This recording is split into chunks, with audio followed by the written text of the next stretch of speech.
Olá, aqui é a Helga do canal Desde Espanha, um canal que esteve 4 anos e meio censurado pelo YouTube e que acaba de voltar. Hoje vamos ler minha tradução para o português da entrevista que Monsenhor Vigano deu a Steve Bannon, ex-estrategista-chefe da Casa Branca, no primeiro mandato de Donald Trump, executivo da mídia americana e ex-banqueiro de inversões, e que foi publicada na página web do War Room, o podcast de Bannon, no dia 2 de maio de 2025. Mas antes de começar, eu gostaria de pedir-lhe que ajude-nos com um like, que se inscreva no canal se ainda não está inscrito, ative o sininho de notificações. Obrigada. Começamos. A conspiração globalista contra a Igreja. Steve Bannon entrevista o arcebispo Vigano. Pergunta do entrevistador. Recentemente, um grupo de católicos norte-americanos pediu ao presidente Trump que investigasse se o governo dos Estados Unidos esteve envolvido na sequência de eventos que resultaram na renúncia do Papa Bento XVI em 11 de fevereiro de 2013 e no subsequente conclave que elegeu Francisco em 13 de março de 2013. O senhor pediu recentemente à administração Trump que investigue o plano do Estado Profundo para eliminar Bento XVI. O senhor acredita que a administração Obama-Biden se envolveu na abdicação do Papa Bento XVI e na eleição de Jorge Bergoglio? Se sim, por quê? Resposta do arcebispo Vigano. Se não estivéssemos falando da Igreja, ou, para ser mais preciso, do Vaticano, mas sim de qualquer nação soberana, as evidências de um golpe de Estado não seriam questionadas por ninguém. Por outro lado, sabemos que o Estado Profundo interferiu várias vezes no governo de muitas nações diferentes e que continua fazendo isso por meio de seus emissários. Justamente nos últimos dias, o cardeal Burke denunciou a tentativa do presidente Macron de pressionar o colégio cardinalício para impedir a eleição de um papa conservador que pudesse questionar as políticas da União Europeia.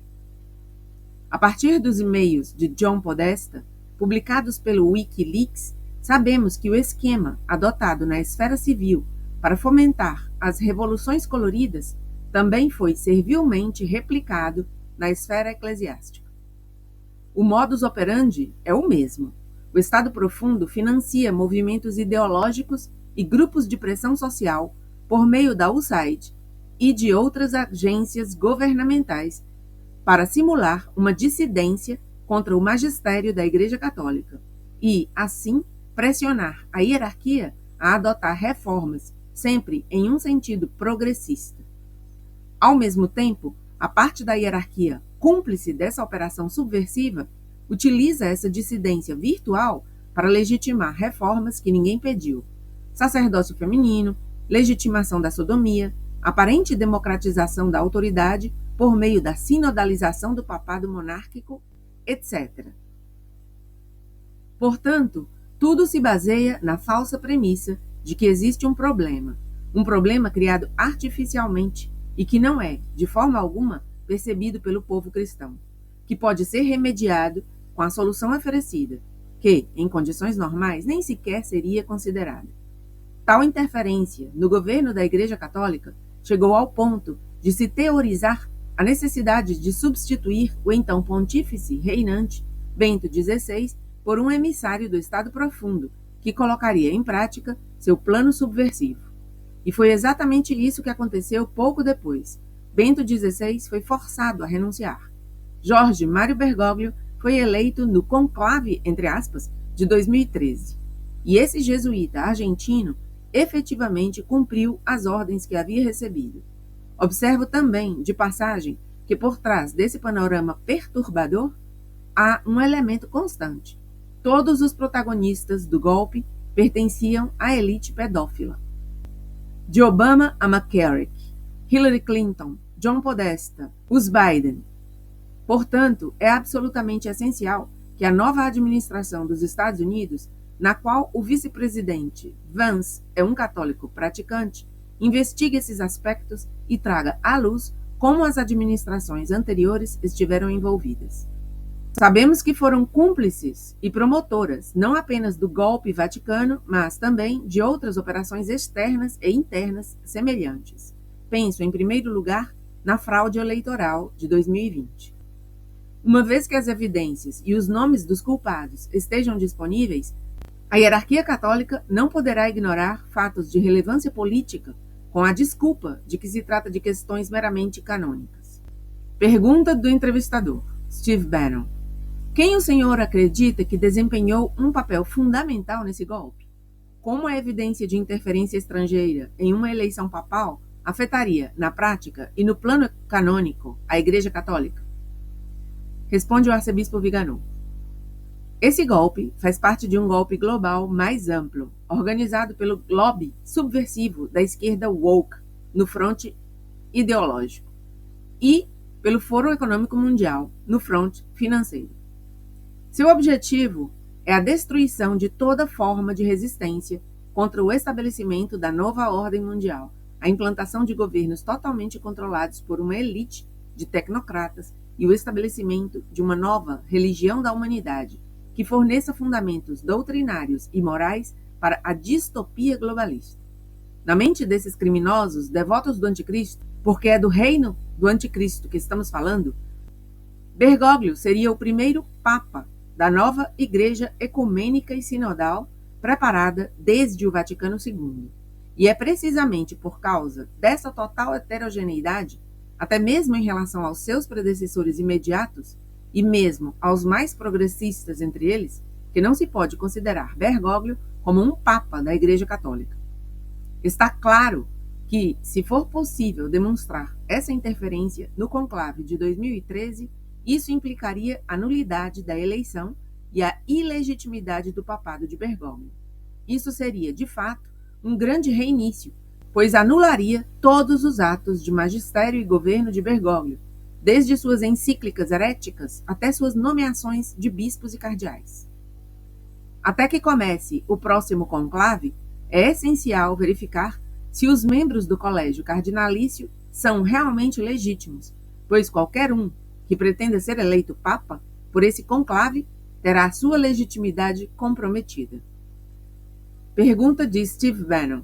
Em 1º de julho de 2025, a Arquidiocese de Detroit fechará 28 paróquias prósperas que celebram a missa em latim, por ordem do recém-nomeado arcebispo Edward Weisenburger. Que conselho o senhor daria aos católicos tradicionais que frequentam essas missas? Com a supressão generalizada das florescentes missas em latim nos Estados Unidos e em todo o mundo, como os católicos devem responder? Eles deveriam resistir? Resposta de Monsenhor Viganò. O ódio à missa tradicional é uma das marcas distintivas dos inimigos de Cristo. Esse ódio é certamente motivado pelo fato de que a missa em latim não deixa espaço para erros e heresias que se opõem às verdades do dogma católico. É significativo que sejam precisamente os bispos e cardeais obsessivamente obcecados com a sinodalidade aqueles que pisoteiam a vontade de milhões de católicos que pedem apenas poder ter acesso à missa de todos os tempos.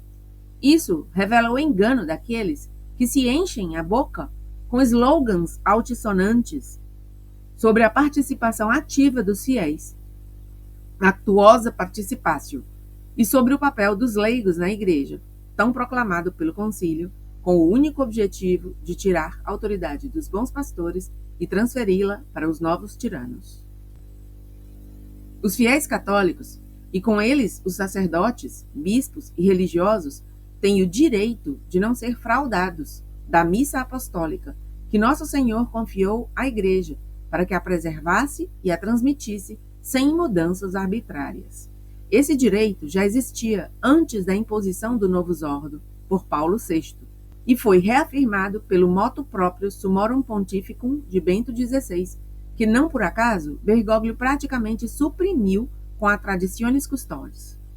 Recordo aos católicos que uma das ferramentas mais eficazes para coagir seus pastores consiste em destinar suas ofertas financeiras apenas às dioceses e comunidades onde realmente lhes é dada a possibilidade de continuar sendo católicos. Quando suas excelências se encontrarem sem o dinheiro dos fiéis, por um lado, e sem fundos governamentais da USAID, por outro, serão forçados a escolher fazer, de qualquer forma, o que deveria ter sido seu dever desde o início. Pergunta de Steve Bannon. Em 2023, a administração Biden, através do FBI, lançou uma campanha contra os católicos tradicionais que frequentam a missa em latim, rotulando-os como, abre aspas, extremistas violentos por motivos raciais ou étnicos entre os católicos radical tradicionalistas, uma ideologia que quase certamente apresenta oportunidades para mitigação de ameaças através da exploração de novas vias para o desenvolvimento de armadilhas e fontes. Fecha aspas. Na sua opinião, por que as forças de segurança federais marcariam os católicos tradicionais pacíficos como extremistas violentos? Qual poderia ser a motivação das forças de segurança para atacar sistematicamente os frequentadores da missa em latim? Esse assédio poderia vir do decreto Traditionis Custodes de Bergoglio e sua supressão da missa em latim? Há alguma conexão? Resposta de Monsenhor Viganò. São Pio X dizia que os verdadeiros católicos são os fiéis à tradição, e ele estava absolutamente certo. Tanto é que também são os únicos que não agradam aos inimigos da Igreja, enquanto os autodenominados católicos adultos, os chamados progressistas, os católicos liberais, os católicos despertos, são altamente apreciados. Se Bergoglio conseguiu obter tanta admiração daqueles que odeiam a Igreja Católica e o papado, é porque a elite o considerava um dos seus, igualmente revolucionário, igualmente imbuído do filantropismo maçônico, igualmente ecumênico, sincretista, inclusivo, verde e woke. Alcançamos o ápice de um paradoxo em que o poder civil, usurpado pelos traidores do Estado Profundo, está aliado ao poder religioso, usurpado pelos traidores da Igreja Profunda. Portanto, não é surpreendente que o braço secular tenha acudido em auxílio da Igreja bergogliana, apontando para os inimigos de Bergoglio, ou seja, os verdadeiros católicos, porque também os considera inimigos da sociedade woke e da elite globalista. Agora, no entanto, com a eleição de Donald Trump nos Estados Unidos da América, a maquinaria infernal da nova ordem mundial de alguma forma se atascou, colocando em crise um sistema de corrupção, conflitos de interesse e chantagem que parecia funcionar perfeitamente. Em um momento em que o Estado Profundo está perdendo poder na sociedade civil, a Igreja Profunda também está se retirando dentro da Igreja Católica, porque são duas faces da mesma moeda. Depende dos cidadãos e dos fiéis apoiar os bons governantes e os bons pastores para que finalmente possam trazer justiça a esse golpe global que ameaça toda a humanidade. Pergunta de Steve Bannon. Qual foi o impacto da invasão em massa de imigrantes islâmicos em nações anteriormente católicas, como a Irlanda? Esse fluxo de migração descontrolada faz parte de um plano estratégico globalista para erradicar o cristianismo? Isso é resultado da perda de fé? O Vaticano II teve algum impacto na descristianização da Europa? Por que Bergoglio apoiaria a destruição da cultura cristã na Europa e em outros lugares com fronteiras abertas? Responde o arcebispo Viganò. Há uma luta histórica em andamento entre o bem e o mal, entre Deus e Satanás, entre aqueles que reconhecem Cristo como rei e aqueles que trabalham para o estabelecimento do reino do anticristo. Essa luta está chegando ao seu estágio final, mas já vem sendo preparada há algum tempo, principalmente desde que os inimigos de Cristo se organizaram em uma anti-igreja, a maçonaria, que é intrinsecamente anticatólica, porque é anticristã e devotada a Satanás. O propósito da maçonaria e, portanto, da nova ordem mundial é a anulação de Cristo, através da anulação da sociedade cristã, da cultura cristã, da civilização cristã e, obviamente, da religião católica. Satanás não aceita a derrota que lhe foi infligida por Nosso Senhor no Gólgota e, incapaz de derrotar aquele que já o havia derrotado para sempre, desencadeia sua vingança contra os homens, tentando arrastar o maior número possível para o inferno. Para apagar a presença de Cristo da vida de cada um de nós, Satanás precisa agir em várias frentes: pública e privada, família e educação, cultura e entretenimento, ciência e finanças. Consequentemente, ele deseja que todas as nossas ações, que em uma sociedade cristã são orientadas para o bem, sejam corrompidas, a ponto de tornar quase impossível para qualquer um praticar boas obras, seguir o Evangelho, obedecer aos mandamentos e transmitir os princípios de nossa fé e nossa moral. Não se trata apenas de nos fazer aceitar como legítimo o fato de que outros podem legitimamente cometer o mal, por exemplo, com o aborto, mas de fazer com que cada um de nós se sinta culpado porque persistimos em não querer cometer o mal, em não querer considerar um direito humano despedaçar uma criança inocente no útero ou mutilar um adolescente durante a transição de gênero. É o "quem sou eu para julgar?" mentalidade que Bergoglio traduziu em princípio moral desde o início do seu pontificado. Entretanto, para atingir seu objetivo de destruir todos os princípios religiosos, Satanás precisava dos líderes da hierarquia católica ao seu lado, para que a Igreja de Roma, notoriamente antirrevolucionária, antiliberal e antimaçônica, se tornasse aliada e cúmplice daqueles que até ontem ela considerava seus inimigos mais temíveis. Sem as condenações da maçonaria, do liberalismo, do materialismo ateu e do modernismo, feitas anteriormente pelos papas, a Igreja poderia se tornar, e se tornaria, no plano da maçonaria, não mais a guardiã da verdade contra o erro, mas a própria propagadora do erro contra a verdade, sequestrando a autoridade espiritual eclesiástica para fazê-la trabalhar para a perda de almas. O Concílio Vaticano II serviu exatamente a esse propósito: minar os princípios tradicionais e insinuar na Igreja Católica os princípios revolucionários, contra os quais a Igreja sempre lutou vigorosamente. O ecumenismo do Vaticano II lançou as bases doutrinárias para o imigracionismo, porque era a premissa necessária para legitimar a invasão descontrolada da Europa por hordas de muçulmanos sem provocar qualquer reação dos povos invadidos. Nossos líderes, tanto civis quanto religiosos, nos traíram, ordenando que acolhêssemos aqueles que em breve representarão a maioria da população em idade militar e que, devido a leis miseráveis, estão até se alistando em nossas forças armadas. Estamos diante de uma substituição étnica imposta pela elite subversiva da ONU e da União Europeia. Uma islamização forçada, em que alguns governos chegam a prender seus próprios cidadãos porque reclamam da degradação e da criminalidade importadas pelos novos bárbaros, absolvendo sistematicamente qualquer imigrante, independentemente da gravidade dos seus crimes.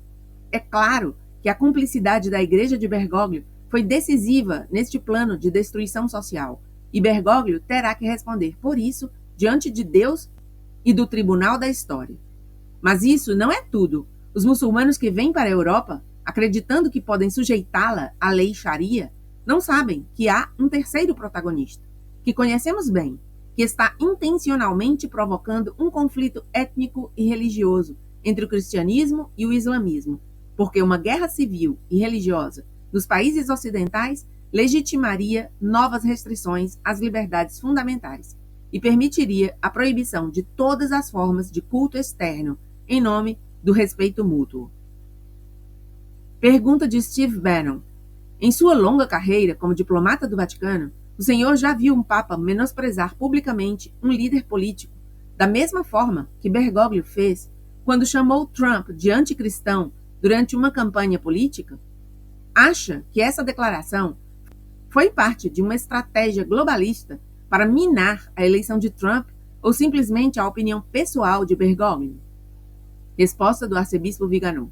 Bergoglio demonstrou seu completo distanciamento do papado romano, não apenas nos aspectos doutrinários, morais e litúrgicos, mas também nos aspectos mais banais, desde o modo de se vestir até a linguagem utilizada. No Vaticano, ele era conhecido por seus ataques de raiva e pelos insultos que usava.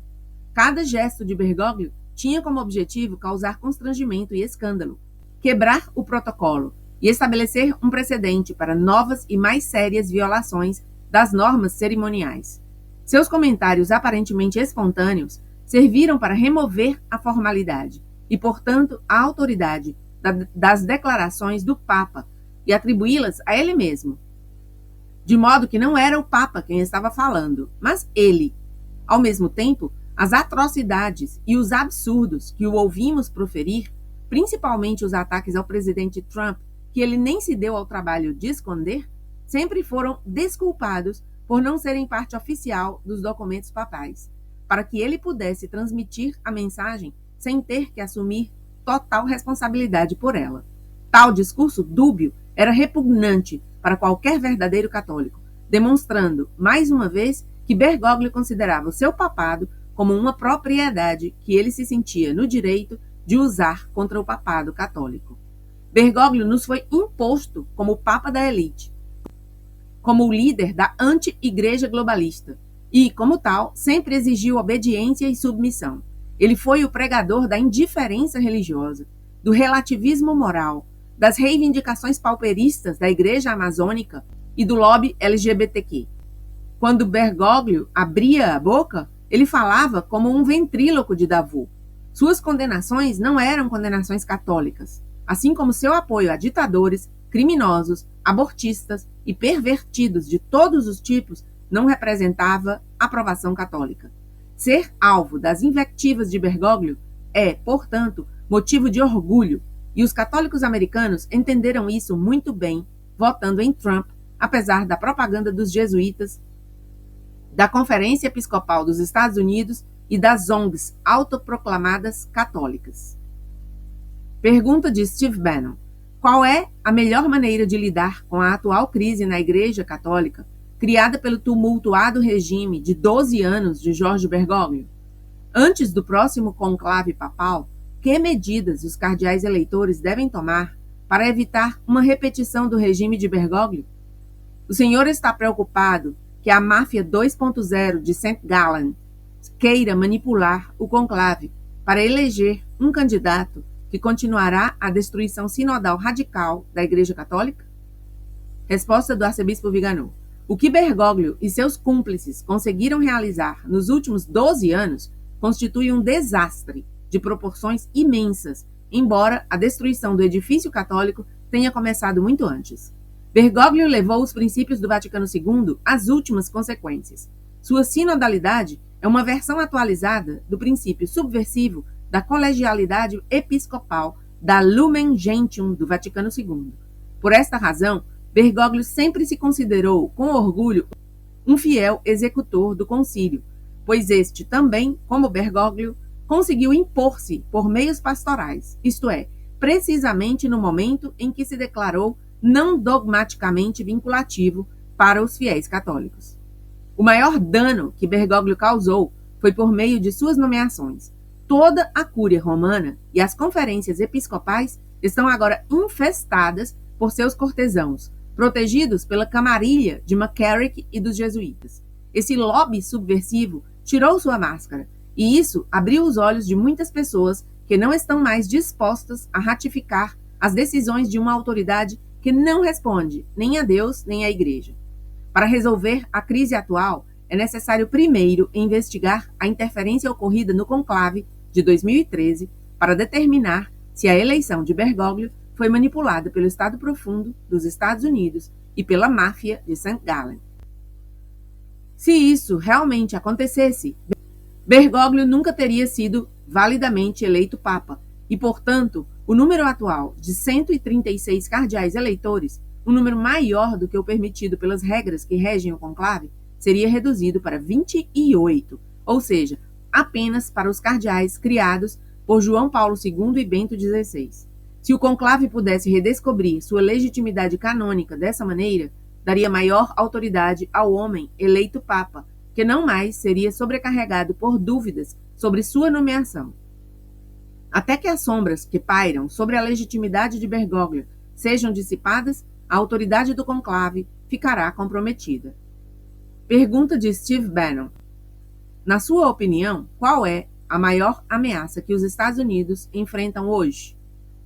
Resposta do arcebispo Viganò. A ameaça mais grave que paira sobre os Estados Unidos da América é o perigo de não aprender com o que aconteceu até agora. Que os cidadãos não percebam o perigo do qual escaparam ao eleger Donald Trump em vez de Kamala Harris, e que o governo esteja se deixando intimidar por lobbies internacionais e diluindo reformas essenciais, começando pela contenção do poder excessivo das corporações multinacionais, especialmente em relação aos cidadãos. Não basta combater as manifestações mais extremas da ideologia woke. Precisamos reconstruir, começando pelos fundamentos da família, a partir dos fundamentos da moralidade, da religião e da cultura. Precisamos reiniciar um modelo social em escala humana de acordo com o plano de Deus e a lei do Evangelho. E devemos ensinar nossos filhos a lutar e a morrer pelos direitos de Deus, e não pelos chamados direitos do homem. Devemos aprender que é loucura o homem fingir se tornar Deus, quando Deus já se tornou homem e se ofereceu por nós. Somente uma nação que se reconhece sob Deus pode esperar prosperar, porque tudo o que ela precisa vem de Deus, e o Senhor sempre abençoa aqueles que o temem e o servem.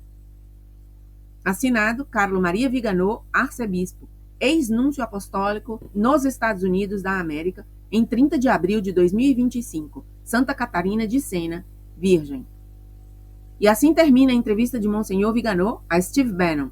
Se você gostou do vídeo, por favor dê um like e compartilhe, ajudando-nos assim a sinalizar para o algoritmo do YouTube que o vídeo e o canal têm relevância, e assim possamos chegar mais longe com a mensagem. Muito obrigada.